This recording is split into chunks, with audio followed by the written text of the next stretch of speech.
sige na, Feli. O, Iha. Ito nga pala si Rosa. Siya ang magiging caregiver mo, ah. Yuna, anak, siya si Rosa. Siya yung nakapasa sa interview. Tsak na gagaling ka agad dahil maganda ang credentials at background niya.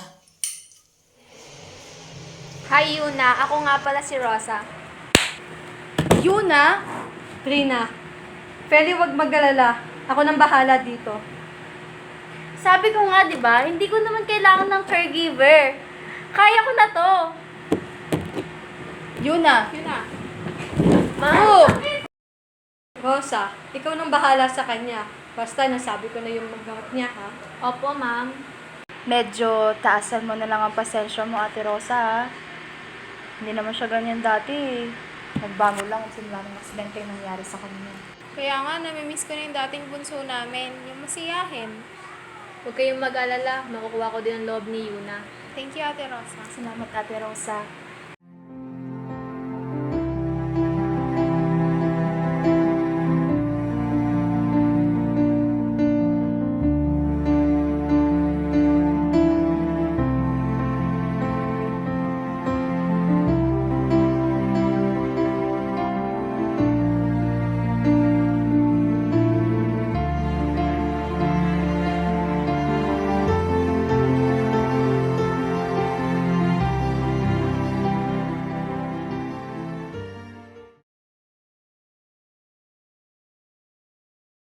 Halina, kain na.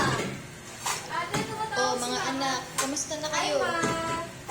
Oh, Feli, kamusta ka na dyan? Uuwi ako dyan sa December. Andito si Yuna, oh. Nakapuso. Oh, Rosa, ano? Ba't nakatayo ka ba dyan? Hindi ka na, kain na tayo dito. Sige po.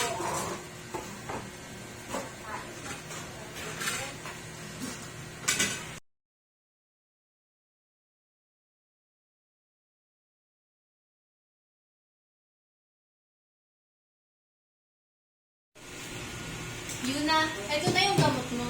Hindi ka ba napapagod sa akin? Ha? Bakit inaalagaan mo pa rin ako? Simple lang, gusto ko na gumaling ka. Alam mo, Yuna, naiintindihan kita kung bakit lagi kang nagsusungit at laging nandito.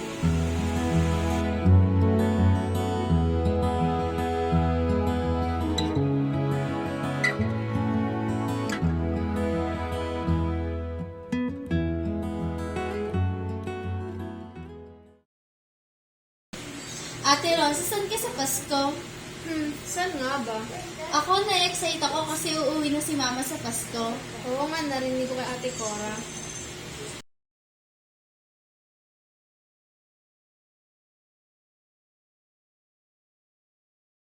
Ate Rosa? Uminom ka na ng gamot. Ha? 1 a.m. pa lang. Uminom ka na. Ayan yung sabi ng doktor.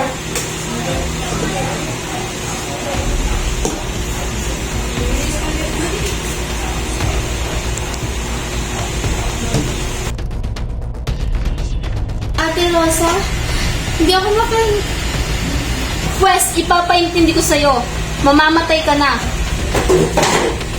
Ayos naman nung una eh. Kaso habang tumatagal, naiinggit ako sa'yo. Kahit hindi kumpleto ang pamilya mo, masaya ka. Kahit lumpo ka, masaya ang pamilya mo. Hindi ako papayag na buhay ko lang ang miserable.